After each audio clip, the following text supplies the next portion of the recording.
नमस्कार सारिਆਂ ਨੂੰ। तो मेरा नाम डॉक्टर नेहा राय है और मैं कंसल्टेंट न्यूरोसर्जन है। तो मेरा नाम डॉक्टर हृदय Saikia, he is also a neurosurgeon है।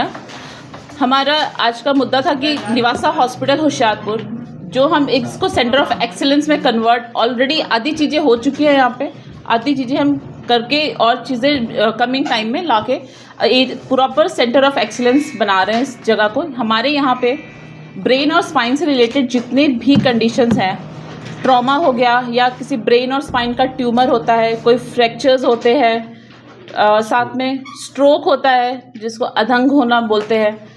इसके अलावा जो सारी मूवमेंट डिसऑर्डर जो मैंने अब से पहले बात की थी, उन सब बीमारियों का इलाज अब हमारे सेंटर में पॉसिबल है।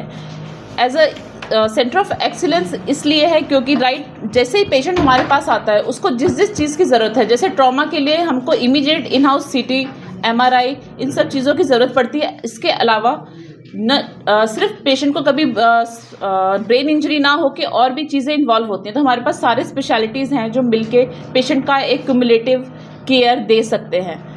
एंड हृदय सर प्लीज ਪੁੱਛਣਾ ਸਵਾਲ ट्यूमर्स के लिए। ਮੈਂ ਸਵਾਲ ਪੁੱਛਣਾ ਇੱਕ हाँ जी ਮੈਂ ਜਿੱਦਾਂ ਜਿਹੜੇ ਰਾਤ ਨੂੰ ਸੌਂਦੇ ਇਹਨਾਂ ਦੇ ਹੱਥਾਂ 'ਚ ਕੀੜੀਆਂ ਜਿਹੀਆਂ ਲੜਦੀਆਂ हाँ ਉਹ जी ਕੀ ਹੁੰਦਾ ਹੈ? हाँ जी ਜਿਹੜੇ ਉਹ ਕੀੜੀਆਂ ਲੜਦੀਆਂ ਨਾਰਮਲੀ ਸਪਾਈਨ ਦੀ ਤਕਲੀਫ ਹੁੰਦੀ ਹੈ। ਡਿਸਕ ਜਦੋਂ ਆਪਾਂ ਗੱਲ ਕਰੀਏ, ਇੱਥੇ ਸਰਵਾਈਕਲ ਗਲੇ ਦੇ ਪਿੱਛੇ ਹੁੰਦਾ ਸਰਵਾਈਕਲ ਤੇ ਪਿੱਛੇ ਹੁੰਦਾ ਹੈ ਲੰਬਰ ਥੱਲੇ ਨੂੰ, ਤੇ ਕਿਸੇ ਵੀ ਲੈਵਲ ਤੇ ਅਗਰ ਡਿਸਕ ਬਾਹਰ ਨਿਕਲ ਕੇ ਆਸ-ਪਾਸ ਦੀ ਨਾੜਾਂ ਨੂੰ ਦੱਬਣ ਲੱਗ ਜਾਂਦੀ ਹੈ, ਉਸਕੇ ਕਰਕੇ ਸਾਨੂੰ ਹੱਥਾਂ ਦੇ ਵਿੱਚ ਸੁੰਨਪਨ ਆਉਂਦਾ ਹੈ ਤੇ ਕੀੜੀਆਂ ਜਾਂ ਸੂਈਆਂ ਜਿਵੇਂ ਚੁਭਦੀਆਂ। ਇਨੀਸ਼ੀਅਲੀ ਇਹਦੇ ਸਟੇजेस ਹੁੰਦੇ ਆ 1-2 ਤੱਕ ਸਟੇਜ ਤੱਕ ਆਪਾਂ ਮੈਡੀਸਿਨ ਨਾਲ ਪੇਸ਼ੈਂਟ ਨੂੰ ਕਾਫੀ ਹੱਦ ਤੱਕ फ़ायदा ਦੇ ਸਕਦੇ ਹਾਂ। ਉਸ ਤੋਂ ਇਲਾਵਾ ਅਗਰ ਬਹੁਤ ਇਹ ਚੀਜ਼ ਵੱਧ ਜਾਂਦੀ ਹੈ ਕਿ ਪੇਸ਼ੈਂਟ ਨੂੰ ਚੱਲਣ ਤੁਰਨ ਵਿੱਚ ਦਿੱਕਤ ਆਵੇ, ਕੋਈ ਕੰਮ ਕਰਨ 'ਚ ਦਿੱਕਤ ਆਵੇ ਜਾਂ ਫਿਰ ਹੱਥ ਪੈਰਾਂ ਦੇ ਵਿੱਚ ਕਮਜ਼ੋਰੀ ਡਿਵੈਲਪ ਹੋਣ ਲੱਗ ਜਾਏ, उस चीज़ से विश हमें सर्जरी के बारे सोचना चाहिए है। डिस्क की एंड डिस्क की सर्जरी आजकल बहुत ही सेफ है।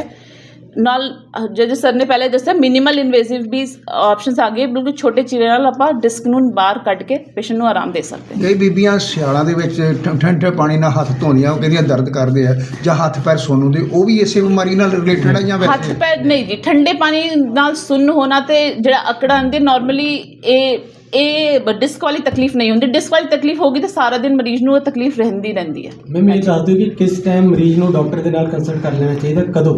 ਹਾਂਜੀ, ਤੇ ਅਗਰ ਤੁਹਾਨੂੰ ਮਰੀਜ਼ ਨੂੰ ਇਹ ਲੱਗ ਰਿਹਾ ਹੈ ਕਿ ਜਿਹੜੇ ਉਹਨਾਂ ਦੇ ਕੀੜੀਆਂ ਵਗੈਰਾ ਲੜ ਰਹੀਆਂ ਇਹ ਸਡਨਲੀ ਵੱਧ ਗਈਆਂ ਬਹੁਤ, ਜਾਂ ਫਿਰ ਉਹਨੂੰ ਤੁਰਨ ਫਿਰਨ ਤੇ ਜਾਂ ਕੰਮ ਕਰਨ ਦੇ ਵਿੱਚ ਲੱਗ ਰਿਹਾ ਕਿ ਕੁਝ ਚੱਕਦੇ ਹੈ ਹੱਥੋਂ ਛੁੱਟ ਰਿਹਾ ਹੈ, ਕਮਜ਼ੋਰੀ डेवलप हो गई है, तो वो टाइम है।